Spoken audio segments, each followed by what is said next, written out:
பசி ருசி அறியாது, அதுபோன்று குஷி உறக்கமறியாது போலும்.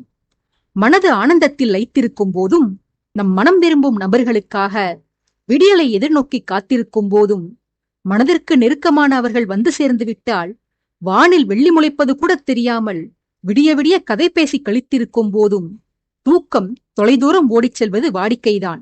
அப்படித்தான் அன்று சந்திரபுரியில் நடுநிசையில் சந்தித்து உரையாடி வந்த ஆடவர்களுக்கும் நேர்ந்தது. ஆதித்யனுக்கும் உறக்கத்திற்கும் பொதுவாகவே இடைவெளி அதிகம்தான். அனைத்தையும் வாரி வழங்கிய இறைவன் அவனுக்கு அளிக்காமல் போனது கண்கள் சிந்தும் உவர் நீரையும், அதே அந்த கண்கள் தரும் நிம்மதியான உறக்கத்தையும் தான். கேட்கும் திறனை அளவுக்கு அதிகமாக அள்ளி வழங்கி செவியை செம்மையாக செயல்பட வைத்த ஆண்டவன் அரசனது கண்களைத்தான் வஞ்சித்து விட்டான். சாதாரணமாகவே உறக்கம் வராத அவனுக்கு மனதுக்கு இனியவர்களின் அருகாமையில் எங்கிருந்து வரும்? உறக்கமின்மை என்னும் அவனது பிணி அன்று உடனிருந்தோரையும் தொற்றிக்கொண்டது போல. அரசனை சந்திக்க வந்திருந்த பிரதாபன், வருணன், கௌதமன் மற்றும் எதிரிகளின் மத்தியில் அரசனை தனித்திருக்க அனுமதிக்காத அவனது வீரர்கள் என எவருக்குமே அங்கு தூக்கம் எட்டி பார்க்கவில்லை. உற்சாகத்தின் உச்சத்தில் இருக்கும் அம்மனிதர்களை நித்திரையில் ஆழ்த்துவது கடினம் என்று உணர்ந்து நித்ராதேவியே உறங்கச் சென்று விட்டார் அன்று. ஒரே கோட்டைக்குள் வளர்ந்திருந்தாலும் ஏதோ அன்றுதான் முதன்முறை சந்தித்துக் கொண்டது போல பல வருடங்களுக்கு முன்பே பேசி சலித்துப் போன கதைகளை மீண்டும் அன்று திரும்ப திரும்ப பேசி பொழுதை கழித்தனர் அனைவரும். பிரதாபனுக்குத்தான் அந்த கதைகள் புதிது. அதனால் அவன் சுவாரஸ்யமாக கதை கேட்கிறான் என்றால், அதே கதைகளை எத்தனையோ முறை கேட்டு வந்திருந்த அங்கிருந்த மெய்க்காவல் வீரர்களும் புதிதாக கேட்பது போல வியப்பையும் சிரிப்பையும் வெளிப்படுத்தி தங்களை மறந்து ஆனந்தமாக கதை கேட்டு வந்தனர். எத்தனை நாளிகைகள் இப்படி சிரிப்பும் கும்மாளமுமாக நேரத்தை ஓட்டியிருப்பர் என்று அங்கிருந்த எவருக்குமே தெரியாது. பல மணி நேரங்கள் கழித்து சிரித்து சிரித்தே உடல் சோர்வடைந்த நிலையில் ஆதித்யன் தன் வீரர்களிடம், இப்போதாவது சென்று உறங்குங்களடா. எதிரிகள் இருவரின் அருகில் என்னை தனித்து விட்டுச் செல்ல மறுத்துதானே என் உத்தரவையும் மீறி எனக்கு காவலுக்கு நிற்கிறீர்கள். என் தமையன்தான் என் துணைக்கு இங்கு இருக்கிறாரே. தம்பி உடையான் மட்டுமல்ல, தமையன் உடையானும் படைக்கு அஞ்சமாட்டான் தான். சொல்லப்போனால் இனி எனக்கு உங்கள் பாதுகாப்பு தேவையில்லை. நீங்கள் என் அண்ணனைத்தான் பாதுகாத்து வர வேண்டும். ஏனெனில் இனி அவர்தான் வசுமித்ராவின் சக்கரவர்த்தி. தலைநகர் திரும்பிய பிறகு ஒரு சுப முகூர்த்த நாளில் பெரியவர்களின் ஆசிர்வாதத்தோடு கௌதமண்ணா தன் சிரசில் மணிமுடி ஏற்கவிருக்கிறார். அன்றைய நாளில் இருந்து நீங்கள் அவரது காவலுக்குத்தான் பணியாற்றப் போகிறீர்கள். அந்த பொன்னாளை எதிர்நோக்கி நான் காத்திருக்கிறேன். அந்த நாளுக்கு பிறகு என் தோளில் உள்ள பாரம் நீங்கி நான் சுதந்திர பறவையாகி விடுவேன். உங்களுடைய பிக்கல்கள் பிடுங்கல்கள் இன்றி நினைத்த நேரத்திற்கு நினைத்த இடங்களுக்கு பயணம் சென்று வருவேன். அதன் பின்பு விதிமுறைகளை காரணம் காட்டி என்னை தொற்றிக்கொண்டு என் பின்னால் வர உங்களால் முடியாது. இனி எல்லா அவஸ்தைகளும் கௌதமன் அண்ணாவுக்கே. பாதுகாப்பு என்ற பெயரில் தனிமை இல்லாமல் நான் அனுபவித்து வந்த அத்தனை கொடுமைகளையும் கௌதமன் அண்ணா அனுபவிக்கப் போகிறார். தான் சுமக்க வேண்டிய பாரத்தை என் தலையில் சூட்டிவிட்டு என் இளமையை கொண்டாட விடாமல் அவர் பாழடித்தார் அல்லவா? அதற்கு அவருக்கு நான் கொடுக்கப் போகும் தண்டனை இதுதான். ராஜ்ய பொறுப்புகளில் மூழ்கி மனைவியை கவனிக்க நேரம் ஒதுக்க முடியாமல் வீட்டினுள் கூட்டு வாங்கி அதை சீர்படுத்துவதற்காக மனைவியை மகிழ்விக்க நேரம் செலவிட்டு மக்கள் பணிகளை சரிவர செய்ய முடியாமல் போய் பிரஜைகளிடம் திட்டு வாங்கி, சரி மனைவி தொல்லையிலிருந்தும் மக்களின் இம்சையிலிருந்தும் சற்று விடுதலை பெறலாம் என்று ஆசைப்பட்டு தன்னை பற்றி மட்டுமே சிந்திப்பதற்காக எங்கேயேனும் தனிமையில் செல்லலாம் என்று நினைத்தால் வேதாளத்தைப் போல முதுகில் தொற்றிக்கொண்டு பின்னாலேயே வரும் மெய்க்காவல் வீரர்கள் உங்கள் கொடுமைகளை சகித்துக் கொள்ள முடியாமல் அண்ணா கதறி கதறி கண்ணீர் வடிக்கப் போகிறார். முன்பொரு முறை விஜயேந்திரன் என் தந்தையிடம் வாங்கிய தண்டனைகளை மரத்தடியில் பொறி உருண்டை புசித்தவாறே கண்டு ரசித்த வருணனைப் போல் அண்ணா அவதியுறும் அற்புத காட்சிகளை நெய்ப்பணியாரம் உண்டவாறே மர நிழலில் அமர்ந்து நான் வேடிக்கை பார்க்கப் போகிறேன் எனச் சொல்லி சிரித்தான். ஆதித்யன் உற்சாகத்தில் உதிர்த்து வந்த வார்த்தைகள் அந்த அறையில் இருந்த பலருக்கும் பலவிதமான உணர்வுகளை கொடுத்தன. கௌதமனுக்கு அடிவயிற்றில் ஒரு உருளை உருள்வது போல நடுக்கம் ஏற்பட்டது. தான் நிச்சயம் இந்த கொடுமைகளையெல்லாம் அனுபவிக்கப் போவதில்லை என்று தன்னைத்தானே சமாதானம் செய்து கொண்டான். அங்கிருந்த வீரர்களுக்கோ கண்ணீர் முட்டிக்கொண்டு வந்தது. பணிக்கு சேர்ந்த நாள் முதலாகவே ஆதித்யனுக்கு தொண்டாற்றி வந்த தங்களால் அவனை விடுத்து நிரந்தரமாக வேறொருவனுக்கு அதே சேவைகளை புரிந்து வர வேண்டும் என்ற சிந்தனை அவர்களை வேதனையில் ஆழ்த்தியது. பதவியை துறந்துவிட்டு வாழ்க்கையை இன்பமாக அனுபவிப்பது ஆதித்தனின் விருப்பமாக இருந்தாலும் அவனது அரியணையில் வேறொருவன் அமர அந்த அரியணைக்கே அழகு சேர்த்து வந்தவன் மணிமுடி சூடாமல் சாதாரண மனிதனாக அவ்வப்போது அவைக்குள் வந்து போகும் காட்சியை கனவிலும் கற்பனையிலும் கூட வீரர்களால் எண்ணி பார்க்க முடியவில்லை. தங்கள் மனம் கவர்ந்த மன்னன் மணிமுடியை துறக்கும் ஒரு சூழல் ஏற்பட்டால் தாங்களும் பணிகளை துறந்து வேறு வேலைகளை தேடிச் சென்று விட வேண்டும் என்று ஒருவருக்கொருவர் கலந்து ஆலோசிக்காமலேயே ஒவ்வொருவரும் தங்களுக்குள் உறுதி எடுத்துக் கொண்டனர். தான் உற்சாகமாக பேசி வந்தும் தன் வீரர்களிடமிருந்து தனக்கு மறுமொழி கிடைக்காமல் போனதால் ஆதித்யன் தனது வீரர்களை உற்று நோக்கினான்.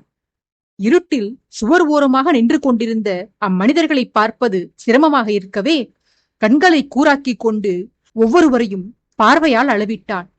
அனைவருமே உடலை விரைப்பாக்கி பெருகும் கண்ணீரை கட்டுப்படுத்த போராடி வருவதை உணர்ந்த அரசன் அவர்களது எண்ணங்களை ஊடுருவினான். பதவிகளை துறந்துவிடப் போவதாக வீரர்கள் மேற்கொண்ட வைராகியத்தை அறிந்து கொண்ட ஆதித்யன், என்னடா ஆயிற்று உங்களுக்கெல்லாம்? ஏன் இந்த விபரீத முடிவு? பிறக்கும் போதே ஆதித்யனுக்கு மெய்க்காவலனாக விளங்க வேண்டும் என்ற உறுதியுடனா ஜனித்தீர்கள்? அந்த எண்ணம் நடுவில் தோன்றியதுதானே? உங்கள் பணி காவல் புரிவதுதான். ஆதித்யன் ஒருவனுக்கு மட்டுமே காவல் புரிவதல்ல, நினைவில் கொள்ளுங்கள். ஒருவரின் இன்பம் அடுத்தவருக்கு துன்பத்தை தரும். இது ஒன்றும் அதிசயமில்லை. அந்த இன்னொருவரை மகிழ்விப்பதற்காக நமக்கு கிடைத்த இன்பத்தை தொலைத்துவிட்டு துன்பத்தில் துவள முடியுமா என்ன? உதாரணத்திற்கு, பந்தயத்தில் ஒருவன் ஜெயிக்கிறான், இன்னொருவன் தோற்கிறான். ஜெயித்தவனுக்கு பரிசு கிடைக்கப் போகிறது என்ற கொண்டாட்டம் மனதில் இருக்கத்தான் செய்யும். தோற்றவன் வருந்துகிறானே என்று கவலைப்பட்டு நமது வெற்றியையும் பரிசையும் அவனுக்கு தாரை வார்க்க முடியுமா என்ன? இருப்பது ஒரு வாழ்க்கையடா, அதை இன்பமாக வாழ வேண்டும். என் துயரங்கள் யாவும் தொலைதூரம் செல்லும் காலம் கைகூடிவிட்டது. இனிவரும் நாட்களை என் இஷ்டத்திற்கு அனுபவிக்கப் போகிறேன். அரியணை சிறையிலிருந்து விடுபட்ட பின்பாக சாதாரண மனிதனாக மாறி மனைவி பிள்ளையுடன் இன்பமாக காலம் கழிக்க விரும்புகிறேன். நானும் மனிதன்தானடா, எனக்கும் ஆசாபாசங்கள் இருக்கும். தயவு செய்து என் நிலையில் இருந்து யோசித்துப் பாருங்களடா என்றெல்லாம் வீரர்களின் கவலையை போக்குவதற்காக மிகவும் தன்மையோடு பேசி வந்தான். ஆனால் அரசனின் சுய பச்சாதாபங்கள் வீரர்களிடம் எந்த மாற்றத்தையும் ஏற்படுத்தியிருக்கவில்லை. அவர்களை பொறுத்தவரை வசுமித்ராவின் அரியணையில் ஆதித்யனை தவிர வேறொருவன் அமருவதை அவர்களால் தாங்கிக் கொள்ள முடியவில்லை. வீரர்களின் மன உறுதியையும் அவர்களது மனதில் வேறு ஏதேதோ சிந்தனைகள் ஓடுவதையும் உணர்ந்து கொண்ட அரசன் இத்தனை நேரமும் பேசி வந்த குரலின் சுதியை மாற்றி சற்று சினத்துடன், இவ்வளவு தூரம் நான் சாந்தமாக பேசி அரசன் நான் உங்களிடம் மன்றாடி வருகிறேன். ஆனால் உங்கள் மனம் உச்சாணி கொம்பிலிருந்து இறங்க மறுக்கிறது. என் உத்தரவுகளையே நிராகரிக்கும் அளவிற்கு துணிவு பிறந்துவிட்டது உங்களுக்கு. அப்படித்தானே? நன்கு கேட்டுக்கொள்ளுங்களடா. பணியில் நீடிப்பதும் துறந்துவிட்டு வேறு வேலையை நாடிச் செல்வதும் உங்களது தனிப்பட்ட விருப்பம். அதை நான் கேள்வி கேட்க மாட்டேன். ஆனால் என் விருப்பத்திற்கு எதிராக நான் அரியணையில் நீடிக்கும்படியான சதிவேலைகளை எவரும் செய்வதாக எனக்கு தெரிய வந்தால் உங்களை உயிருடன் விடமாட்டேன். சதி புரிவது மட்டுமல்ல, என் எண்ணத்திற்கு மாறாக நான் தான் தொடர்ந்து ஆட்சிக்கட்டிலில் அமர வேண்டும் என்று இறைவனிடம் பிரார்த்தித்தால் கூட கடவுள் முன்பு கூப்பிய உங்கள் கரங்கள் உடைக்கப்பட்டுவிடும். ஜாக்கிரதை. எல்லோரும் வெளியில் செல்லுங்களடா. என்னை விட்டு விலகியிருக்க இப்போதிருந்தே பழகிக் கொள்ளுங்கள். திடீரென ஒரு செயலை கைவிடுவது கடினம். சிறிது சிறிதாக மனதை பழக்கப்படுத்திக் கொண்டால் ஒரு நாளில் நமக்கு பிடித்தமான காரியத்தை முற்றிலுமாக நிறுத்திக் கொள்ளும் பக்குவத்தை நம் மனது பெற்றுவிடும். நீங்கள் அழுதாலும் புலம்பினாலும் ஆட்சியாளன் மாறப்போவது உறுதி. இந்த நிதர்சனத்தை நீங்கள் ஏற்றுக்கொண்டுதான் தீர வேண்டும். இப்போது வெளியே சென்று நன்கு உறங்கி ஓய்வெடுத்து விழுந்த பிறகு நான் கூறிய தகவல்களை உங்கள் நண்பர்களிடம் பகிர்ந்து கொண்டு அவர்களையும் மனதை தயார்படுத்திக் கொள்ளச் சொல்லுங்கள் என்று அதிகாரமாக கட்டளையிட்டான் அரசன். வீரர்கள் அடக்கமாட்டாத மன வருத்தத்துடன் தலையை தொங்க போட்டுக் கொண்டு வாயிலுக்கு வெளியே சென்றனர். அவர்கள் சென்ற பிறகு அந்த மாளிகை கூடத்தில் நெடுநேரமாக ஆலோசனை நடந்து வந்தது. ஆதித்யன் நிறைய கருத்துக்களை மற்ற மூவரிடமும் பரிமாறி வர பிரதாபன், கௌதமன், வருணன் உள்ளிட்ட மூவரும் அரசனின் கருத்துக்களை ஆழமாக உள்வாங்கி வந்தனர். பேச்சுவார்த்தையெல்லாம் முடிந்த பின்பாக விடியலின் போதே அனைவருக்கும் உறக்கம் வந்தது.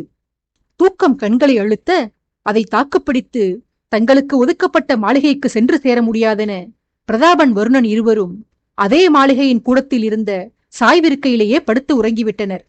கௌதமன் இருக்கையில் அமர்ந்தபடியே கண்ணையர்ந்தான். ஆதித்யன் அறைக்கு சென்றுவிட மாளிகைக்குள்ளே பேச்சரவம் குறைந்ததை உணர்ந்த வாயில் காவலர்கள் மெல்ல கதவை திறந்து எட்டி பார்த்தனர். வருணனும் பிரதாபனும் கூடத்தில் உறங்குவதைக் கண்டவர்கள் அவர்களுக்கு மத்தியில் அரசனை தனித்துவிட முடியாது என்று எண்ணி மாளிகைக்குள்ளே அரசனின் அறைவாயிலின் முன்பு காவல் காக்க துவங்கினர். விடியலுக்கு சில நாளிகைகளுக்கு முன்னர் உறங்கச் சென்றிருந்த ஆதித்யன் விடிந்த 2 நாளிகைகளிலெல்லாம் கண்விழித்து விட்டான். இத்தனைக்கும் அரசனது உறக்கத்திற்கு இடையூறு விளைந்துவிடக் கூடாதென வீரர்கள் முன்கூட்டியே யோசித்து அவன் தங்கியிருந்த மாளிகையைச் சுற்றிலும் எந்த சந்தடியும் ஏற்பட்டு விடாதபடி கவனித்துதான் வந்தனர். இருந்தும் 2 தெருக்கள் தள்ளி எங்கோ ஒரு வீட்டில் வாசல் பெருக்கும் சத்தம் அரசனது கூர் செவியில் துல்லியமாக விழுந்துவிட அவனது உறக்கம் தடைபட்டு போனது. கண் விழித்தவன் மஞ்சத்திலிருந்து எழுந்து அறையின் கதவை திறந்தான். அங்கே அப்போதுதான் கௌதமன் எழுந்து தான் அமர்ந்திருந்ததால் கலைந்து போயிருந்த இருக்கையின் உரைகளை சீர்படுத்திக் கொண்டிருந்ததை கண்டான். அறையை விட்டு வெளியே வர அங்கே தன் அறை வாசலில் நின்று கொண்டிருந்த வீரர்களைக் கண்டு, இங்கே என்னடா செய்கிறீர்கள்? அதான் ஒரு படையே மாளிகைக்கு வெளியே காவலுக்கு நிற்கிறீர்களே, இதில் கூடத்திற்குள்ளும் காவல் அவசியமா? என் காயத்திற்கு சிகிச்சை அளித்ததற்கே என் தந்தை முதல்வரை கண்டித்தார். இதில் நீங்களெல்லாம் இப்படி என்னை பொத்தி பொத்தி பாதுகாப்பதை அவர் கண்டிருந்தால் உங்களையெல்லாம் துவம்சம் செய்திருப்பார். உங்களுடன் சேர்த்து நானும் வாங்கி கட்டிக் கொண்டிருப்பேன் என கடுகடுத்தான். அரசனின் வசவை ஆனந்தமாக ஏற்றுக்கொண்ட வீரர்கள் வாய் திறந்து பதில் கூறாது தாய்வெருக்கையில் கண்ணுறங்கி வந்த வருணன் பிரதாபனை கண்டனர். வீரர்கள் பார்த்த திசையில் தானும் திரும்பி பார்த்த அரசன், ஓ, இந்த தடிமாடுகளுக்கு அஞ்சித்தான் என் அறையை காவல் காத்து வருகிறீர்களா? ஆப்பம் நெய்ப்பணியாரம் என உண்டு 2 மாடுகளும் இருக்கும் இடத்தை கூட அறியாமல் அடித்து போட்டது போல மரக்கட்டை போல விழுந்து கிடக்கின்றன. இதில் இந்த ஜடங்களை எண்ணி பயம் வேறு உங்களுக்கு. எங்கோ ஒரு தெருவில் வாயில் பெருக்கும் ஓசை கேட்டு நான் கண்விழித்து விட்டேன். ஆனால் இதே கூடத்தில் இத்தனை சத்தமாக நான் பேசும் ஒலி இந்த ஜந்துக்களின் காதில் விழவில்லை, கவனித்தீர்களா? கும்பகர்ணனுக்கு போட்டியாக உறங்கும் இந்த 2ம் தளபதிகளாம். வருணனை கூட விடுங்கள், அவனுக்கு இப்போது பதவி இல்லை. ஆனால் அந்த இன்னொரு மலைமாட்டை பாருங்கள், இதுதான் சிங்காதனபுர நாட்டின் போர்ப்படை தளபதியாம். இதை நம்பித்தான் நாட்டின் பாதுகாப்பே இருக்கிறதாம். இவனெல்லாம் போர்க்களத்தில் குதிரை மீது அமர்ந்து தூங்குவான் என்று நினைக்கிறேன். இவர்களை விட்டுத் தள்ளுங்களடா, நீங்கள் நிம்மதியாக இருங்கள் என ஆறுதல் படுத்தியவாறே வீரர்களின் தோளில் கை போட்டுக் கொண்டு அவர்களை வாயிலை தாண்டி வெளியே அழைத்துச் சென்றான் அரசன். கௌதமனும் அரசனை பின்தொடர்ந்து சென்றான். வாயிற்கதவை மூடச் சொன்ன அரசன் அங்கு பணியில் இருந்த வீரர்களை கண்களாலேயே அளந்து அனைவரும் தன் நம்பிக்கைக்கு உகந்தவர்கள்தான் என்று உறுதிப்படுத்திக் கொண்டு மெல்லிய குரலில், நேற்றைக்கு பிறகு வருணனின் எண்ண ஓட்டத்திலேயே ஏராளமான மாற்றங்கள் ஏற்பட்டு இருக்கின்றன தம்பிகளா. முன்பிருந்தே என் உயிரை பறிப்பது அவனது நோக்கமல்ல. என் மரணத்தை அவனாலேயே தாங்கிக் கொள்ள முடியாது. ஆகையால் என்னை பதவியிலிருந்து இறக்க மட்டுமே அவன் எண்ணம் கொண்டிருந்தான். இப்போதுள்ள சூழலில் கௌதமன் அண்ணாவிற்கு என் மணிமகுடத்தை தாரை வார்த்துவிட்டு நானே எனது பதவியை துறக்கத்தான் போகிறேன். ஆகையால் என்ன செய்வதென்று தெரியாமல் வருணனே குழம்பி போய்தான் இருக்கிறான். தன் சவாலை நிறைவேற்றிக் கொள்வதற்காக அதிகபட்சம் என்னுடன் வாள் சண்டை செய்து என்னை காயப்படுத்த முயல்வான், அவ்வளவுதான். வாள் சண்டை செய்வது வாழைப்பழம் விழுங்குவதைப் போன்று அத்தனை இன்பமானது எனக்கு. ஆதலால் தேவையில்லாமல் அவனை எண்ணி வருந்தாமல் அடுத்த எதிரிகளின் மீது கவனம் செலுத்துங்கள். நேற்றைக்கு பிடிபட்ட ஆட்கள் இல்லாமல் முதல்வருக்கு வேண்டப்பட்டவர்கள் இன்னும் நிறைய பேர் இதே சந்திரபுரி கோட்டைக்குள் இருக்கலாம். கோட்டைக்குள் மட்டுமில்லாது நாடு முழுவதும் பயணப்பட்டு சந்தேகத்திற்கிடமான நபர்களை கைது செய்து வாருங்கள் என ஆணையிட்டு விட்டு கௌதமனுடன் சேர்ந்து அரண்மனை குளத்திற்கு நீராடச் சென்றான் அரசன். நேரம் கடந்து சென்றது. குளத்தில் நீராடி முடித்தவன் தன் மாளிகைக்கு திரும்பி ஆடையுடுத்திக் கொண்டு தயாரானான். கிளம்பியவன் அறையை விட்டு வெளியே வர அப்போதுதான் உறக்கத்திலிருந்து எழுந்து அமர்ந்து கண்களை தேய்த்துக் கொண்டிருந்த வருணன் அரசனின் தோற்றத்தை கண்டவுடன், பிரபு, ராஜ அலங்காரங்களுடன் தயாராகிவிட்டீர்கள். இத்தனை காலையில் அப்படி எங்கே கிளம்பிவிட்டீர்கள்? எழுப்பு இருந்தால் தங்களுக்கு துணை வர நானும் தயாராகியிருப்பேனே பிரபு என விசனப்பட்டான். பேசியவனை முறைத்த ஆதித்யன், எருமையே, விடிந்தது கூட தெரியாமல் குப்பரக்க விழுந்து உறங்கிவிட்டு எழுப்பவில்லை என்று வருத்தம் வேறுபடுகிறாயா? எழுந்து அப்படி என்ன சாதிக்கப் போகிறாய்? சென்று உன் மாமியார்களின் பாதகமலங்களில் விழுந்து ஆசி பெறப் போகிறாயா? சிவகாமியை சந்தித்து முடித்த பின்பாக நான் உன் மாமியார்களை காணத்தான் செல்லவிருக்கிறேன். நீயும் உடன் வருகிறாய். விரைவில் குளித்து முடித்து தயாராகு என அதட்டினான். வருணன் மிரண்டவனாக, ஐயோ, ராணிமார்களை சந்திக்கவா? நான் வரவில்லை பிரபு, நீங்கள் மட்டும் சென்று வாருங்கள். அவர்களை சந்தித்து நான் என்ன செய்யப் போகிறேன்? நான் அப்படியே கோட்டையை விட்டு வெளியே சென்று நாடு நகரம் எப்படி இருக்கிறது என்று சுற்றி பார்த்து விட்டு வருகிறேன். தாங்கள் புறப்படுங்கள் பிரபு. தேவிமார்கள் தங்களுக்காக காத்துக் கொண்டிருப்பார்கள் என்று அக்கறைப்பட்டவன் போல கூறினான். மறுகணம் வருணனை நெருங்கி வந்த ஆதித்யன் அவனது காது மடலை பிடித்து திருகி, உன்னை வருகிறாயா என்று கேட்கவில்லை, வரச் சொல்லி ஆணையிட்டேன். ராணிமார்கள் உன்னை என்ன கடித்து குதறிவிடவா போகிறார்கள்? அல்லது அவர்கள் குடும்பத்தை நீ கபலீகரம் செய்ததற்கு உன்னை பழிவாங்கிவிடப் போகிறார்களா? அப்படி அவர்கள் பழிவாங்க வேண்டுமென்றால் அதை என்றைக்கோ செய்திருப்பார்கள். இரும்பைப் போல உடலை இறுக்கி வைத்துக் கொண்டு வயதான பெண்மணிகளை சந்திக்க வர அஞ்சுகிறாய் என பற்களை கடித்தபடி பொய்சினத்தோடு திட்டி வந்த அரசன் பின்னர் இளையவனது காதை விடுவித்து குரலை தனிவாக்கி, ஒருவேளை அவர்களது குடும்பம் பிரிந்து இன்பம் குலைந்து போனது எண்ணி உனக்கு குற்ற உணர்வு ஏற்படுவதாயிருந்தால் உன்னை விட அதிகம் வருந்த வேண்டியவன் நான் தானடா. ஏனெனில் எய்தவன் நான், என் அம்புதான் நீ. என் பொருட்டே நீ தாமோதரனை கொன்றாய். அவன் அண்ணன் சுதாகரனை கைது செய்தாய். நேர்ந்தவற்றிற்கு மூல காரணமாக இருந்த நானே அப்பெண்களை சந்திக்கச் செல்ல தயங்காத போது என் ஆணையை ஏற்று கடமையை புரிந்த நீ எதற்கடா தயங்க வேண்டும் என்று வருணனை ஆறுதல் படுத்தினான் அரசன்.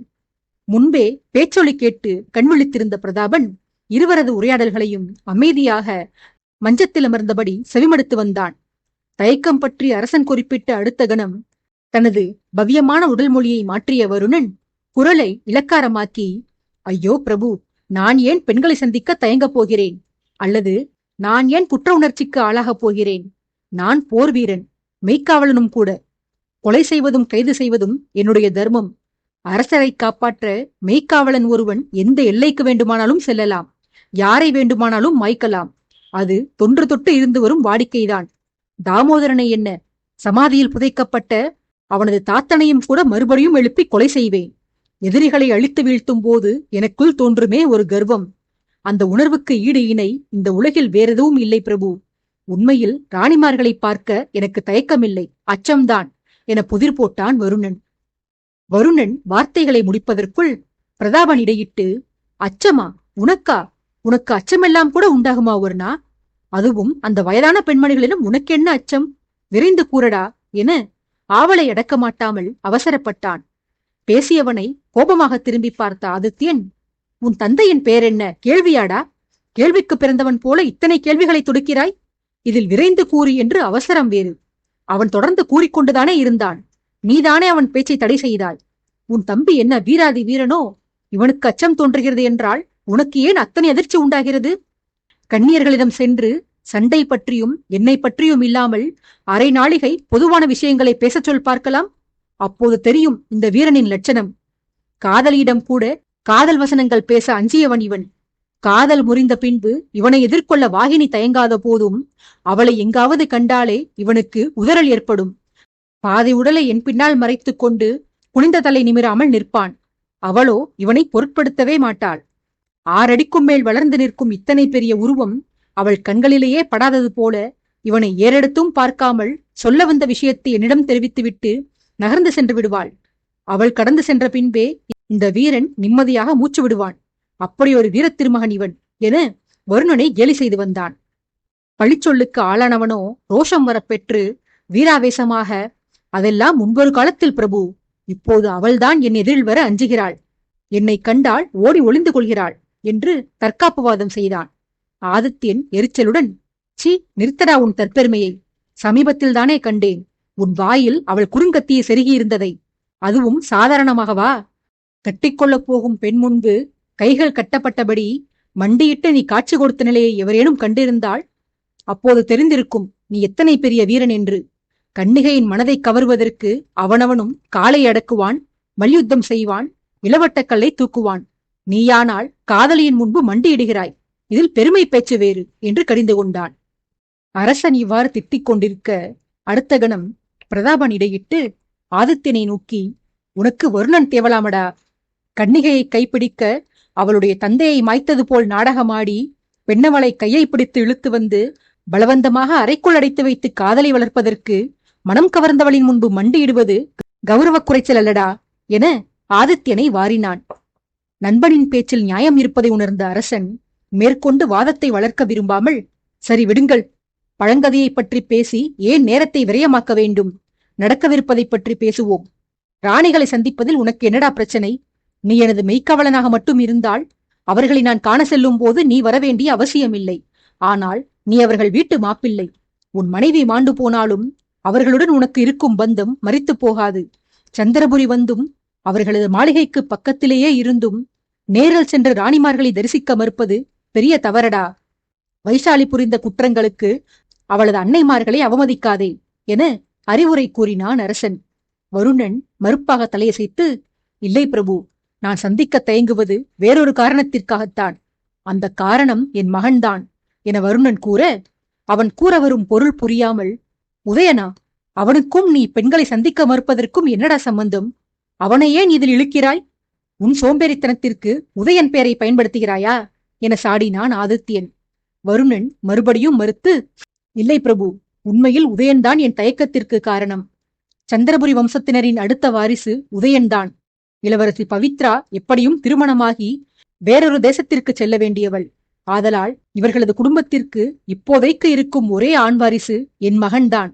உற்சாகமாக இருந்த குடும்பத்தில் இப்போது பெரும்பாலானோர் இங்கு இல்லை. சிலர் மாண்டுவிட்டனர், சிலர் தலைமறைவாகிவிட்டனர். இழந்த இன்பம் அவர்களுக்கு திரும்ப கிடைக்க ஒரே வழி தங்கள் பேரன்தான் என்று அப்பெண்கள் எண்ணக்கூடும். கண்களில் கண்ணீருடன் என் மகனை கொடுத்து விடுமாறு ராணிகள் என்னிடம் கோரினால் என்னால் எவ்வாறு மறுக்க முடியும் பிரபு? என் மகனை பிரிய எனக்கு மனமில்லை. என் மனைவியை நான் துளியும் காதலித்திருக்கவில்லை. ஆகையால் என் காதலுக்கு கிடைத்த பரிசாக இல்லாமல் இருக்கலாம் உதயன். ஆனால் உதயன் எனது ஆசை மகன்தான், அதில் எந்த மாற்றமும் இல்லை. என்னால் மட்டுமல்ல, பிறந்ததிலிருந்து பிள்ளையை பேணி வளர்த்த என் பெற்றோரால் கூட உதயனை பிரிந்திருக்க முடியாது. அரசியார் நீலாதேவியுடன் அவர்கள் நாடு திரும்பிய பிறகு கடமைகளையெல்லாம் முடித்துவிட்டு ஓய்வெடுக்கப் போகும் அவர்கள் பேரனின் மீது மறுபடியும் பாசத்தை பொழிந்து காலத்தை ஓட்டலாம் என்று கனவு கண்டு கொண்டிருப்பார்கள். உதயனை வளர்க்க சந்திரபுரி ராணிகள் ஆசைப்பட்டால் அவர்களது ஆசையிலும் தவறில்லைதான். ஆயினும் அது நடைமுறைக்கு ஒத்துவராது பிரபு என்று வேதனைப்பட்டான். கவலையை சிந்தியவனின் தோளை பலமாக தட்டிய ஆதித்யன், இவ்வளவுதானாடா உன் கவலை? நான் கூட ஏதோ பெரிய பிரச்சனையாக இருக்குமோ என்று அஞ்சினேன். பிள்ளையை அவர்கள் கேட்க வாய்ப்பு உள்ளதுதான். அப்படி கேட்டால் அதை நான் பார்த்துக் கொள்கிறேன். உதயன் ஆதித்தபுரி கோட்டையில் எனது பராமரிப்பில் தான் வளருவான். உன்னை விட அவன் என் மீதே அதிக பிரியம் கொண்டிருக்கிறான். தூரதேசத்தில் அவனை வளரவிட என்னாலும் அனுமதிக்க இயலாது. எல்லாவற்றிற்கும் மேலாக அவன் வாகினியின் அன்பு மகன். அவள் பிள்ளையின் மீது உயிரையே வைத்திருக்கிறாள். பிறந்தது முதலே என் சேவைக்காகவே வாழ்ந்து வரும் வாகினியின் மகிழ்ச்சிக்காக நான் என்ன வேண்டுமானாலும் செய்வேனடா. உன்னை அவள் மணக்கிறாளோ இல்லையோ, உதயன் வாகினியின் மகன்தான். அவன் அவளிடம்தான் வளருவான் என பிரமாணம் செய்தான் அரசன். அரசனின் வாக்குறுதியை கேட்ட பின்புதான் வருணனின் மனம் நிம்மதியுற்றது. அதுவும் அவன் வாகினிக்காக என்று குறிப்பிட்ட பின்பாக வருணனின் பயமெல்லாம் முற்றிலுமாக அகன்றுவிட்டது. வருணன் பிரதாபனை தயாராகி வரும்படி கூறிவிட்டு கௌதமனின் மாளிகைக்கு சென்றான் அரசன். மாளிகை சென்று சேர்ந்தவனுக்கு அங்கு பலத்த வரவேற்பு காத்திருந்தது. வந்தவனை சிவகாமி மரியாதையுடன் வரவேற்க, அரசனோ, தங்களது வரவேற்பிற்கு உகந்தவன் நான் அல்ல அண்ணி. நான் என்ன காரணத்திற்காக சந்திரபுரி வந்தேன் என்று உங்களுக்கு தெரிய வந்தால் நிச்சயம் என்னை வீட்டினுள் நுழைய அனுமதிக்க மாட்டீர்கள் என்று பீடிகை போட்டான். சிவகாமியோ சாந்தமான முகத்துடன், தங்கள் வருகைக்கான காரணம் முதல் இன்று அதிகாலை வரை என் கணவருடன் தாங்கள் பகிர்ந்து கொண்ட சங்கதிகள் வரை அனைத்தையும் நான் அறிவேன் பிரபு. என் அன்பு கணவர் அவற்றையெல்லாம் ஒன்றுவிடாமல் என்னிடம் ஒப்பித்து விட்டார். என் மீது தங்களுக்கு ஏற்பட்ட ஐயத்தை பற்றி குறிப்பிட வேண்டுமானால், தங்களுடைய செயலே ஒரு சிறந்த ஆட்சியாளனுக்கு அழகு அரசே.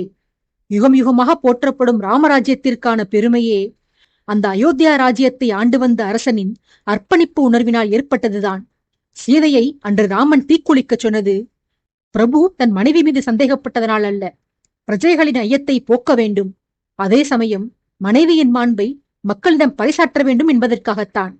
ராமனாவது சீதை பற்றிய வதந்தி நாடு நகரமெல்லாம் பரவிய பின்புதான் அதற்கு தீர்வு கண்டார். ஆனால் தாங்களோ என்னை பற்றிய அவதூறுகள் என் கணவரின் காதில் விழும் முன்பாகவே அதை களைந்தெறிய நெடுந்தூரம் பயணப்பட்டு வந்திருக்கிறீர்கள். தாங்கள் வந்தது என்னவோ சந்தேகத்துடன் இருக்கலாம், ஆனால் ஐயத்தை உறுதிப்படுத்திக் கொள்ளாமல் எனக்கு தண்டனை அளித்து விடவில்லையே. ஆதலால் தாங்கள் வருந்த தேவையில்லை அரசே என ஆதித்யனுக்கு சமாதானம் கூறி வந்தவள் அரசரின் குடும்பத்தினரை பற்றி நலம் விசாரித்தாள். இவ்வாறாக பேசியபடியே நேரம் கடந்து செல்ல, ஆதித்யனுக்காக பிரத்யேகமாக தானே தயாரித்து வைத்திருந்த உணவு வகைகளை எடுத்து வந்து தன் கையாலேயே பரிமாறினாள். அரசன் உணவு கவளத்தை எடுக்கும் முன்பாக தானே பாத்திரத்தில் இருந்த உணவை அள்ளி எடுத்து உண்டு பதார்த்தங்கள் பாதுகாப்பானதுதான் என்று அரசனுக்கு மட்டுமில்லாமல் அவனுடன் வந்திருந்த மெய்க்காவல் படையினரிடமும் பறைசாற்றினாள். அரசன் புன்சிரிப்போடு உணவை எடுத்துக்கொண்டு, என் குற்றத்தை பொறுத்தருளுவது உங்களின் பெருந்தன்மையை காட்டுகிறது அண்ணி. என் மீது கோபம் கொள்ளாததோடு எனக்கு சுவை மிகுந்த உணவையும் சமைத்துக் கொடுத்திருக்கிறீர்கள். மிக்க நன்றி. அது இருக்கட்டும், எல்லா விஷயங்களையும் உங்கள் கணவர் உங்களிடம் ஒப்பித்து விட்டதாக கூறினீர்களே, விடிய விடிய கௌதமன் அண்ணா எனது மாளிகையில்தான் ஓய்வெடுத்துக் கொண்டிருந்தார் எனில் எப்போது எல்லா கதைகளையும் உங்களிடம் ஒப்பித்தார் அவர்? தங்களை நான் சந்தேகித்ததை பற்றி நானே எப்படி உங்களிடம் ஆரம்பிப்பது என்று தயங்கினேன். ஆனால் அந்த இன்னலை எனக்கு கொடுக்காமல் அவராகவே உங்களிடம் அனைத்தையும் தெரியப்படுத்தியிருக்கிறார். அவர் எப்போதுமே இப்படி ஒளிவு மறைவின்றி பேசுபவரா, அல்லது என் விஷயத்தில் மட்டும்தான் இப்படியா என கௌதமனை சீண்டுவது போல கேட்டான் ஆதித்யன். கௌதமன் நாணத்தில் சிரிக்க சிவகாமி அரசனிடம், தங்கள் விஷயத்தில் மட்டுமல்ல பிரபு, நாங்கள் இருவரும் பொதுவாகவே இப்படித்தான். எங்களுக்குள் எந்த ரகசியங்களும் இருக்கக்கூடாது என்று எங்களுக்கு திருமணம் நடந்த நாளன்றே நாங்கள் முடிவு செய்துவிட்டோம். எங்களை பற்றிய உண்மைகளை நாங்களாக ஒருவருக்கொருவர் பரிமாறிக்கொள்ளாமல் வேறு எவர் மூலமாகவோ தெரிய வந்தால் அது எங்களுடைய உறவை பாதிக்கும்.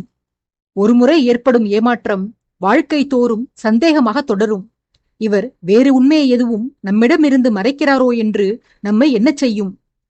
இணையிடமிருந்து உண்மைகளை மறைக்க வேண்டும் என்ற எண்ணம் நம் மனதில் தோன்றிவிட்டால் அது தொடர்ந்து நம்மை தவறுகள் செய்ய தூண்டும்.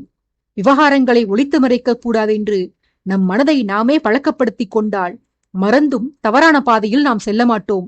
ஆதலால் தம்பதியருக்கிடையே ரகசியங்கள் இருக்கக்கூடாது அரசே. இதை நாங்கள் பல ஆண்டுகளாக கடைபிடித்து வருகிறோம். இந்த நொடி வரையில் எனக்கு தெரியாத எந்த மர்மமும் என் கணவரிடம் இல்லை. அதுபோல என்னை பற்றி என் கணவருக்கு தெரியாத ரகசியம் என்ற ஒன்று என்னிடம் இல்லை என பெருமையுடன் சொல்லி வந்தாள் சிவகாமி. அவள் இறுதி வார்த்தைகளை கூறி முடிக்க கூடத்தின் வாயிலில் இருந்து பலத்த இருமல் ஓசை ஒன்று கேட்டது. அதிர்ச்சியில் புறையேறி பெருகிய இருமலை கட்டுப்படுத்த முடியாமல் திருவென விழித்தவன் வருணன்தான். மாளிகை வாயிலில் சத்தம் கேட்க கூடத்தில் இருந்த அரசன், கௌதமன், சிவகாமி மூவரும் ஒரு சேர திரும்பி பார்த்தனர். வந்தவன் அப்படி அதிர்ச்சிக்கு ஆளாகி அடுத்த அடி எடுத்து வைக்க முடியாமல் தவித்து நின்றதற்கு காரணம் என்னவென்று கூடத்தில் இருந்த மூவருமே உணர்ந்திருந்தனர். எப்போதுமே வருணனை வம்பிழுக்கும் ஆதித்யன் இளையவனின் நிலையைக் கண்டு வாய் திறந்து சீண்டல் பேச்சுக்களை தொடுக்காமல் புன்னகைத்ததோடு மட்டும் நிறுத்திவிட்டான். வருணனின் மிரட்சிக்கு காரணமான சிவகாமியோ எந்த சலனமும் இன்றி மிகவும் சாந்தமான தோற்றத்துடன் வந்தவனை வரவேற்றாள். வருணனை மட்டுமில்லாது அவனுடன் வந்திருந்த பிரதாபனையும் கைகூப்பி வரவேற்க பின்னவன் சகஜமாக நடை போட்டு கூடத்திற்குள் நடந்து வந்தான். ஆனால் வருணனின் கால்கள் வாயிற்படியை தாண்ட மறுத்து நிலைவாயிலுக்கு வெளியே தேங்கி நின்றுவிட்டன. சிறியவனின் தர்ம சங்கடமான நிலையை உணர்ந்து கொண்ட கௌதமன் வருணனை நெருங்கி வந்து இளையவனது தோளில் கை போட்டு அணைத்தவாறு அவனை கூடத்திற்குள் அழைத்துச் சென்றான். சிவகாமி பாந்தமாக புன்னகைக்க ஒரு சம்பிரதாயத்திற்கு தானும் அவளைக் கண்டு முறுவலித்துவிட்டு தலை கவிழ்ந்து நின்று கொண்டான் வருணன். கௌதமன் இருக்கையில் அமரச் சொல்லி வற்புறுத்தியும் வருணன் அமரவில்லை. ஆதித்யனுக்கு சமமான ஆசனத்தில் அமர்ந்து வருணனுக்கு பழக்கமில்லை. எதிரும் புதிருமாக ஆன பின்பும் கூட அரசனது ஆசனத்திற்கு ஒப்பான ஆசனத்தில் வருணன் அமர்ந்ததில்லை. காரணம் கேட்டால் அரசனை அரியணையிலிருந்து இறக்கி அவனுடைய ஆசனத்தில் தான் அமரும் காலம் வரை அரசனுக்கு நிகராக அமர்வதில்லை என்று சூளுரைப்பவன் போல் சொல்லி வந்தான். வருணனை குறித்து கௌதமனும் அறிந்திருக்க அவனை சாய்விருக்கையில் அமரச் சொல்லி மேற்கொண்டு கௌதமன் வற்புறுத்தவில்லை. கணங்கள் கடந்தும் வருணனுக்கு இருமல்தான் அடங்கவில்லை. பழைய விஷயத்தை பற்றி மீண்டும் பேச்செடுக்க வேண்டாம் என்றுதான் கௌதமன் நினைத்திருந்தான். ஆனால் கடந்த கால நிகழ்விற்கு ஒரு தீர்வு காணாமல் நிகழ்காலத்தில் நிம்மதி பெற முடியாது என்று உணர்ந்தவன் வருணனிடம், நடந்தவற்றில் உன் தவறு எதுவும் இல்லை வருணா. பிறகு உனக்கு ஏன் தயக்கம்? உன் நிலையை பிறர் பார்த்தால் நீ பெரிய குற்றவாளி என்று கருதிவிடுவர்.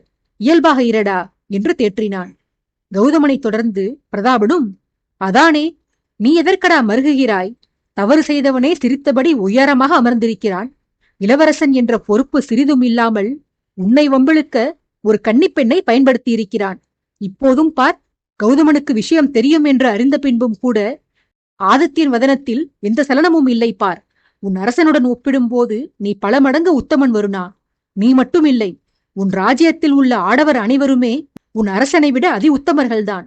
உங்கள் அனைவருக்குமாக சேர்த்து ஒட்டுமொத்த கயமைத்தனங்களையும் இவன் ஒருவனே செய்து வருகிறான். நியாயப்படி நாணிக் கோண வேண்டியவன் ஆதித்யன்தான். ஆனால் அரசன் என்ற மமதையில் சிறிதும் குற்ற உணர்வின்றி கம்பீரமாக காட்சி கொடுக்கிறான் பார் என்று நண்பனை பழித்தான். பிரதாபன் ஏசியும் ஆதித்யன் இடத்தில் சலனம் ஏதுமில்லை. ஏதோ நண்பன் தன்னை புகழ்வதைப் போன்று சிரித்த முகத்துடன் வீற்றிருந்தான். நண்பனாக இருந்தாலும் தங்கள் மரியாதைக்குகந்த அரசனை தங்கள் முன்னிலையிலேயே இகழ்ந்து வந்த பிரதாபனின் செயல் கௌதமனுக்கும் சிவகாமிக்கும் தான் சங்கடத்தை கொடுத்தது. மழை நின்றாலும் தூவானம் விடவில்லை என்பதைப் போல இருமல் தானாக அடங்கியிருந்தாலும் அது கொடுத்து சென்ற தொல்லை தொண்டையிலேயே நீடித்திருக்க அசௌகரியத்துடன் போராடி வந்தான் வருணன். உள்ளே சென்ற சிவகாமி அமருவதற்கு ஒரு மரப்பலகை எடுத்து வந்து போட்டு கூடவே தண்ணீர் குவளையை வருணன் முன்பு நீட்டி, தவறு உங்களுடையதோ அல்லது அரசருடையதோ அல்ல தளபதி, குற்றம் என்னுடையதே. ஒரு ஆண்மகன் எந்த உணர்வோடு தன்னை அணுகுகிறான் என்பதை அறிந்து கொள்ளும் ஆற்றலை இயற்கையாகவே இறைவன் பெண்களுக்கு கொடுத்திருக்கிறார். நீங்கள் என்னை நெருங்கி வந்த போது நீங்கள் உங்களுக்காக என்னை தேடி வரவில்லை என்று நான் அறிந்து கொண்டிருந்திருக்க வேண்டும். அதை உணர்ந்து கொள்ளாதது என் தவறுதான். என் தவறை எண்ணி பெண் நானே நாணப்படவில்லை. பின்பு உங்களுக்கு ஏன் கலக்கம் தளபதி? உங்கள் மனதை அரிக்கும் எண்ணத்தை உள்ளத்திலிருந்து உதறி எறிந்து விடுங்கள் என்று சமாதானம் கூறினாள். மனைவியின் கூற்றுக்கு மறுப்பு தெரிவிப்பது போல பேச்சை துவங்கிய கௌதமன், இல்லை சிவகாமி, நேர்ந்த சம்பவத்தில் உங்களுள் யார் மீதும் தவறில்லை. தவறு வயதினுடையது. வாலிப பருவத்தில் எல்லோர் வாழ்விலும் ஏற்படக்கூடிய நிகழ்வுதான் இது. இதை பெரிய கொலை பாதகம் போல் இதற்கு மேலும் விவாதிப்பதில் அர்த்தமே இல்லை. ஆகையால் அந்த சம்பவத்தை நீங்கள் மூவருமே மனதிலிருந்து அகற்றிவிடுங்கள் எனச் சொல்ல, இதுகாரும் பரிதவிப்பில் அமைதியில் உறைந்து தலை கவிழ்ந்து அமர்ந்திருந்த வருணன் தலையை நிமிர்த்தி கௌதமனை உணர்ச்சி பெருக்கோடு பார்த்து, உண்மையில் நீங்கள் அற்புதமானவர் அண்ணா. உங்களைப் போலவே அனைவருக்கும் மனமுதிர்ச்சியும் பக்குவமும் இருந்துவிட்டால் குடும்பத்தில் ஒரு பிரச்சனையும் தலை தூக்காது. குற்ற உணர்ச்சிக்கு ஆட்பட்டு உங்கள் திருமணத்திற்கு பின்பாக சிவகாமி தேவியை நான் சந்தித்ததே இல்லை அண்ணா. தங்களை எதிர்கொள்ளும் போது கூட நான் ஏதோ தவறு செய்திருப்பதைப் போலவே என் மனது குறுகுறுக்கும். முந்தைய நிகழ்வை உங்களிடம் வெளிப்படுத்தி மன்னிப்பு வேண்டிவிட வேண்டும் என்று எனக்கு தோன்றும். ஆனால் வேண்டாத இந்த விஷயத்தை அப்படி உங்களிடம் வெளிப்படுத்தி சிவகாமி தேவியிடம் உங்களுக்கு மனக்கசப்பு ஏற்படும்படி செய்துவிடக்கூடாது என்று நான் என்னையே கட்டுப்படுத்திக் கொள்வேன். இப்போது கூட உங்கள் அரண்மனைக்கு வர நான் தயங்கியிருந்தேன் அண்ணா. ஆனால் பிரதாபன் அண்ணாதான் இப்படியே எத்தனை நாட்களுக்கு தான் ஒளிந்து வாழ்வாய் என கடிந்து கொண்டு என்னை வம்படியாக இங்கு இழுத்து வந்து விட்டார். என்னை புரிந்து கொண்டதற்கு நன்றி அண்ணா எனக் கூறி உள்ளம் நெகிழ்ந்தான் வருணன். கௌதமன் இளையவனிடம், நன்றியா? அதை நான் தான் வருணா உனக்கு தெரிவிக்க வேண்டும். சிவகாமியை மணந்து கொள்ளச் சொல்லி பிரபு உன்னை கேட்டுக்கொண்டும் அவரது பரிந்துரையை நீ ஏற்க மறுத்துவிட்டாய். அதனால்தான் இந்த நல்லவள் எனக்கு மனைவியாக வாய்த்தாள். இளவரசே இளவரசே என்று பிரபு மீது பித்து பிடித்து திரிந்து வந்த நீ அன்று அவர் கோரிக்கையை ஏற்றுக்கொண்டிருந்தால் இப்படி அறிவும் அன்பும் பண்பும் நிறைந்த ஒரு பெண்ணை நான் இழந்திருப்பேன். இதற்காக என்றென்றும் நான் உனக்கு கடன்பட்டிருக்கிறேன் வருணா எனக் கூறி நன்றி புன்னகை உதிர்த்தான். இதை கேட்டுக்கொண்டிருந்த ஆதித்யன் கௌதமனிடம், சிவகாமி தேவி போன்ற பெண் மனைவியாக வந்து உங்கள் வாழ்வை செம்மையாக்கியதற்காக நீங்கள் வருணனுக்கு நன்றி கூற வேண்டுமென்றால் வைஷாலி போன்ற கொலைப்பாதகி மனைவியாக வாய்க்கப்பெற்றதற்கு வருணன் யாரை பழிப்பான் அண்ணா என்று விளையாட்டாக கேட்டு வந்தவன் சிவகாமியின் புறம் திரும்பி, சரி, அது போகட்டும் அண்ணி. வருணனின் திருமணத்திற்கு நீங்கள் வருகை புரிவதாக முன்பு கூறியிருந்தீர்கள். உங்களுக்கு அழைப்பு அனுப்பியும் ஏன் அவன் திருமணத்தில் கலந்து கொள்ளவில்லை நீங்கள் எனக் கேட்டான். சிவகாமி மனம் நொந்தவளாய், அது விதி அரசே. அன்றைக்கு அந்த திருமண நிகழ்விற்கு நான் வந்திருந்தால் விவாகத்தை நான் அன்றே நிறுத்தியிருப்பேன். தளபதியின் வாழ்வில் அந்த வஞ்சகியும் நுழைந்திருக்க மாட்டாள் என அவள் கூறிவர, கௌதமனை தவிர்த்து ஆதித்யன் உட்பட அங்கிருந்த மற்ற ஆடவர்கள் அனைவருக்குமே அதிர்ச்சிதான் தோன்றியது. அவர்களது உணர்ச்சிகளை உள்வாங்கிக் கொண்டவள் மேலும் தொடர்ந்தாள். ஆம் பிரபு, வைஷாலியை எனக்கு அடையாளம் தெரியும். என்னையும் என் கணவரையும் அதிகாரிகளாக நியமித்து இந்த சந்திரபுரியின் நிர்வாகப் பொறுப்பை பார்த்துக் கொள்வதற்காக தாங்கள் எங்களை இங்கு அனுப்பி வைத்த போது இங்குள்ள அரச குடும்பத்தினரை நாங்கள் தரிசிக்கச் சென்றிருந்தோம் பிரபு. அங்கு தாமோதரனின் 2 மகள்களையும் கண்டோம். அந்த முதல் சந்திப்பிற்கு பிறகு வைஷாலியும் சுபத்ரையும் நாட்டு நடப்பு குறித்து கேட்பதற்காக பலமுறை என்னை சந்தித்து சென்றிருக்கின்றனர். அப்போதெல்லாம் எனக்கு தெரியாது, அவர்கள் என் வாயிலிருந்து ராஜாங்க ரகசியங்களை அறிந்து கொள்வதற்காகவே என்னிடம் இணக்கம் காட்டுகிறார்கள் என்று. தோழியோ எதிரியோ, ராஜ்ய விவகாரங்களில் நான் எவரையுமே நம்பியதில்லை அரசே. என் கணவரை தவிர வேறு எவரிடமும் முக்கிய விஷயங்களை நான் ஆலோசித்தது இல்லை. பல சமயங்களில் என் கணவரையே நான் சந்தேகித்திருக்கிறேன். அப்படி இருக்க அப்பெண்களை நம்பி எப்படி உண்மையை பகிர்ந்து கொள்வேன்? ஆதித்தபுரி கோட்டையின் அமைப்பு, அங்கிருக்கும் சிறப்பம்சங்கள் குறித்துதான் அப்பெண்கள் அடிக்கடி என்னிடம் கேட்பார்கள். கோட்டைக்குள் நான் வாழ்ந்தது சில மாதங்கள் தான் என்றாலும் என் கணவரின் வாயிலாக நான் கேட்டறிந்து கொண்ட தகவல்களை அவர்களிடம் பகிர்ந்து கொள்ளுமாறு என்னிடம் கோருவார்கள். நான் மறுத்து விடுவேன். அவர்களுக்கு தேவையான விஷயங்கள் என்னிடமிருந்து கிடைக்காது என்று அறிந்து கொண்டவர்கள் ஒரு கட்டத்தில் என்னிடம் நட்பு பாராட்டுவதை நிறுத்திவிட்டனர். அதன் பின்புதான் அந்த நங்கைகள் மீது எனக்கு ஏற்பட்ட சந்தேகம் நியாயமானது என்று நான் உணர்ந்தேன். அவர்களை தொடர்ந்து நோட்டமிட்டுதான் வந்தேன். ஆனால் அந்த பெண்கள் துரதிர்ஷ்டவசமாக எப்படியோ இங்கிருந்து மாயமாகிவிட்டார்கள். சில மாதங்களில் நான் கர்ப்பமடைந்தேன். தளபதிக்கு திருமணம் ஏற்பாடு செய்யப்பட்டு எங்களுக்கு திருமண அழைப்பிதழ் அனுப்பப்பட்டது. விவாகத்திற்கு சென்றே ஆக வேண்டும் என்று என் கணவரிடம் அடம்பிடித்தேன். என் உடல்நிலை பலவீனமாக இருக்கவே என் கணவர் பயணம் செல்லக்கூடாது என்று என்னை தடுத்தார். இருந்தும் நான் முன்பு தளபதிக்கு அளித்திருந்த வாக்கை என் கணவரிடம் எடுத்து கூறினேன். தளபதியின் திருமணத்தில் நான் நிச்சயம் கலந்து கொண்டு சிறப்பிப்பேன் என்று நான் முன்பு கொடுத்திருந்த சத்தியத்தை நினைவூட்ட தகுந்த பாதுகாப்புடன் என்னை தலைநகர் அழைத்து வர என் கணவர் ஒப்புக்கொண்டார். உடல்நிலையை கருத்தில் கொண்டு தொடர்ச்சியாக பயணிக்க வேண்டாம் என்று வைத்தியர் அறிவுறுத்தியதால் பயண காலத்தை நீட்டித்து வழிதோறும் ஓய்வெடுத்து தங்கி பிரயாணத்தை தொடரலாம் என்று முடிவெடுத்திருந்தோம். அதன்படியே பரிவாரத்துடன் பொறுமையாக பயணப்பட்டு வந்தோம். வழியில் ஓரிடத்தில் இரவை கடத்துவதற்காக கூடாரம் அமைத்து ஓய்வெடுத்தோம். எதிர்பாராத விதமாக அங்கே கள்வர்கள் சூழ்ந்து எங்களுடன் வந்தவர்களை சரமாரியாக தாக்க துவங்கினர். என் கணவரின் முகத்தில் ஏதோ மயக்கப்பொடியை தூவி அவரை மயங்கச் செய்துவிட்டு என்னிடமிருந்த நகைகளை பறிக்க முற்பட்டனர். எங்களுடன் வந்திருந்த காவலர்களும் திடீர் தாக்குதலால் திணறி வரவே நான் மேற்கொண்டு செய்வதறியாது என் நகைகளை கலற்றிக் கொடுத்து என்னையும் என் பரிவாரத்தினரையும் விட்டுவிடும்படி மன்றாடினேன். ஆனால் அந்த கள்வர்களோ எனது வேண்டுதலை ஏற்காமல் என்னை எட்டி மிதித்தனர். அதில் நிலை குலைந்து போன நான் ஒரு மரத்தில் மோதி மயங்கி விழுந்து விட்டேன். கண்விழித்து பார்த்தபோது ஒரு கிராமத்து வீட்டில் கட்டிலில் படுத்திருந்தேன்.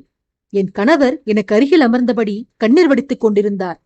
என் கர்ப்பம் கலைந்ததே அவரது கண்ணீருக்கான காரணம் என்று அவரிடம் கேட்டு தெரிந்து கொண்டேன். திருமணத்தில் கலந்து கொள்ள கிளம்பிய நாங்கள் இதயம் உடைந்து போய் மறுபடியும் சந்திரபுரிக்கே வந்துவிட்டோம். இதனால்தான் எங்களால் திருமணத்தில் கலந்து கொள்ள முடியாமல் போயிற்று அரசே. நடந்து முடிந்தது திருமணம் அல்ல, அது சூது, வஞ்சகம், மோசடி. அது ஏமாற்று வேலைதான் என்பதனாலோ என்னவோ என் வாக்குறுதியை நிறைவேற்ற முடியாமல் போயிற்று என்று வருந்திச் சொல்லி வந்தாள். சிவகாமியின் கூற்றை கவனமாக காதில் வாங்கி வந்த ஆதித்யன் அவள் கூறி முடித்த பின்பாக எதையோ உணர்ந்து கொண்டவன் போல, எனில் வருணன் திருமணம் முடிந்த சில வாரங்களில் சந்திரபுரியின் எல்லையில் திரிந்து கொண்டிருந்த கள்வர்களை கைது செய்து விட்டதாக நீங்கள் எனக்கு ஓலை எழுதி அனுப்பியது இந்த கள்வர்களை பற்றிதானா?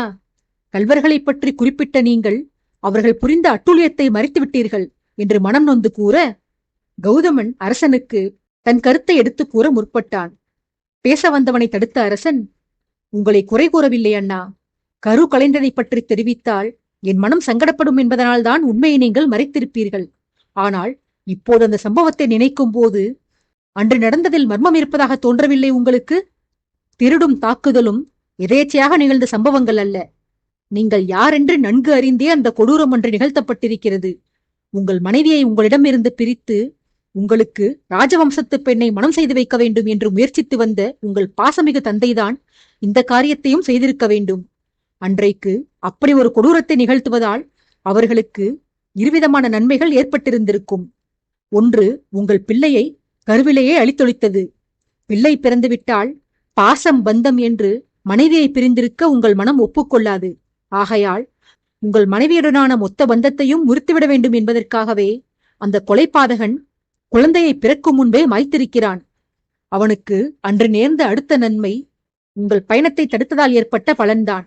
வைசாலியை நீங்கள் நன்கு அறிவீர்கள் என்றும் திருமணத்தில் கலந்து கொண்டால் நீங்கள் அவளது அடையாளத்தை வெளிப்படுத்தி விடுவீர்கள் என்றும் அந்த கயவன் நன்கு அறிந்திருக்கிறான். இந்த திருமணம் முடிந்து வைஷாலியின் எண்ணம் வெற்றி பெற வேண்டும் என்பதே அவனது நோக்கமாக இருந்திருக்கிறது. அதற்காகத்தான் உங்கள் பாதையில் தன் ஆட்களை கல்வர்களாக அனுப்பி அந்த பாதகச் செயலை அரங்கேற்றியுள்ளான். எதிரியின் குற்றங்களை கேட்க கேட்க என் நெஞ்சம் குமுறுகிறது அண்ணா. உங்களை வளர்த்தவன் என்பதால் என்னால் அவனை மன்னித்து விட்டுவிட முடியாது. அவனுக்கு நான் கொடுக்கப் போகும் கொடூர தண்டனையால் அவன் தன் பிறப்பை குறித்தே வருந்தப் போகிறான். ஏனடா இந்த பூமியில் பிறந்தோம், ஏனடா ஆதித்யனை பகைத்துக் கொண்டோம் என அவன் வேதனையில் பரிதவிக்கப் போகிறான்.